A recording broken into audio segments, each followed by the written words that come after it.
Assalamu alaikum wa rahmatullahi wa barakatuh. May the peace and blessings of the Almighty be upon one and all. Today we will be discussing a very important topic connected to the tongue. The tongue, as you know, is a gift of the Almighty. It is very small in size, but it can create so much havoc and it can cause so much damage that more than any other organ of the body. So it's important for us to know that the Almighty has created this tongue. You know, some scholars say so beautifully, He has put 32 guards that are so sharp around that tongue so that we think 32 times before we actually utter. And it's amazing how the tongue is so small, it moves 1,001 times in a minute up and down, and yet it does not get cut by these sharp knives around. This is the gift of the Almighty. So consider it a gift. Use it as a gift. And the reason we say this is to concentrate more on a specific department of the use of the tongue, and that is when it comes to those we mix with, beginning or starting with our wives, our husbands, our family members, our relatives, and then those we interact with, our friends and so on.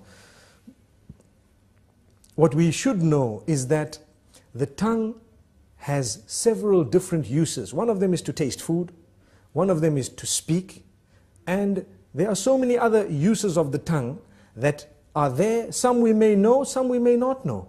It's amazing. However, remember, your respect as an individual is very closely connected to how you use the tongue. This is why the Messenger Muhammad, peace be upon him, says, every morning all the organs of the body call out to the tongue and say, fear the Almighty regarding all of us. It is through you that we are known, so be careful what you say. Amazing. Which means I have hands, I have legs, I have a brain, I have eyes, my whole body, my entire image, my identification. I am known as a good or a bad person based primarily on how I use my tongue. Have we ever thought of that?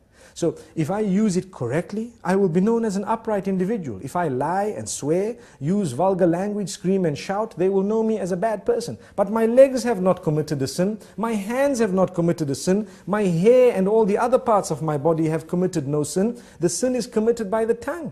And the tongue, yes, closely connected to the brain and all that, yes, correct. But ultimately it was the one used to relay what was within. This is why if you're not sure, don't speak. Speak when you're sure. Think about it, think twice. I'm sure we've all heard the saying, you've been given one mouth and two ears to speak half that of what you hear. So you hear more and you speak less. Sadly, a lot of us love to speak. And we just want to say anything and everything, no matter how it sounds. Not realizing, did you know, it is an act of worship to think before you speak. You're actually rewarded, an act of worship. The Almighty becomes pleased with us when we think before we speak. And not just think, but think of how many different ways there are for me to portray or to say what I have in my heart, to convey that message. If I've got 5 different ways of wording it, I need to select the best, most effective, most beautiful manner, and then I will speak.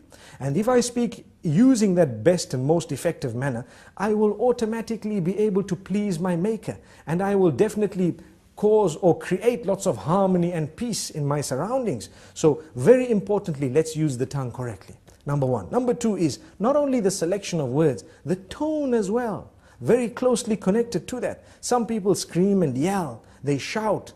Shouting will reduce your respect. The more you yell, the less people respect you.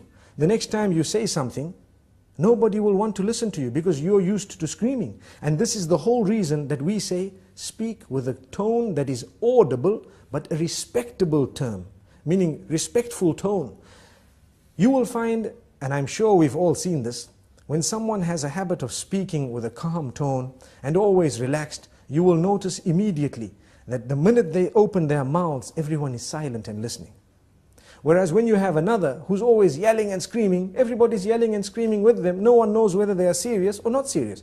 And imagine if you hear a person yell or scream who has never ever done that in his or her life.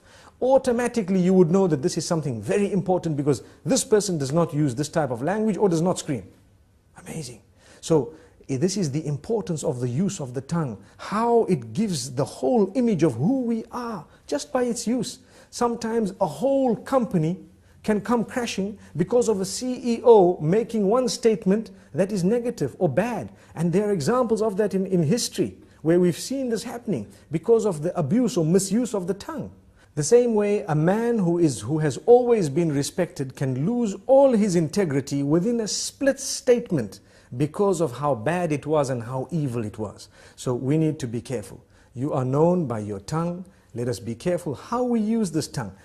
We'd like to give a few more examples. Within the home, it is an act of worship to say words, to create the words and to utter words that will bring about a smile on the faces of your children and family members, your spouse primarily. Did you know that it is actually an act of worship to come home and utter words of goodness, sweet words, beautiful words, make people feel appreciated, make them feel wanted, make them feel the bond? And it is the tongue that makes us really connect to one another.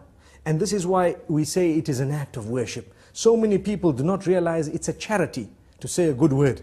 A good word is a beautiful charity. We come home, we're silent.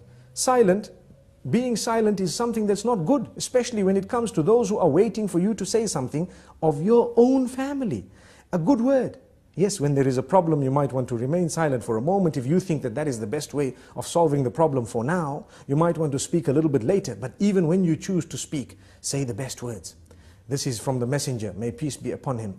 And we always tell people charity begins at home. Sometimes we are very careful of our tongues outside the door.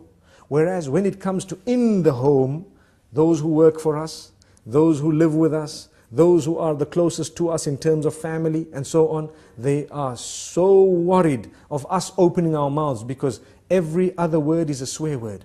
Every other word is a lie. Every other word is a word which is derogatory, defaming, which is disrespectful, which causes hurt and harm. Why should we do that? A good Muslim will never utter words that are hurtful to others. There is no need to do that. Even if you disagree, if you disagree with someone, you do not need to utter words that are hurtful to them, belittling them, making them feel like they are not worth it. Sometimes maybe the good statement from your mouth might actually make them change their minds and come on to what you had because you were so good. You came forward so beautifully. This is the religion. This is what we have been taught. Now let's ask ourselves, do we as Muslims really follow these teachings? We call ourselves Muslims. A lot of the times we swear so much that even those who are not Muslim are embarrassed. And it gives the wrong image of the teachings of the beloved messenger. May peace be upon him. And may the peace be upon all the other messengers. We shouldn't be doing this because we have the responsibility of portraying the correct image of the teachings of the Almighty. And these teachings primarily begin with a good tongue. The messenger, when he was sworn, he did not swear back. He never swore back. The swear words never came out of his mouth. He says, a true believer is not he who is vulgar, is not he who speaks hurtful statements, is not he who lies, is not he who utters words that are hurtful to people, words that are incorrect, unjust. So we need to learn from this. Let us learn to be honest, tell the truth. For indeed to lie would be a burden on the shoulders, and it would be a very, very grave burden on the Day of Judgment. We should not be lying. We should not be hurting people's feelings. I hope I've said a little bit to motivate people to use their tongues in a better way, starting with myself and then everyone else. Remember, choose the best words, choose the best expressions, for indeed, to do that is a great act of worship. Until we meet again, Assalamu alaikum wa rahmatullahi wa barakatuh.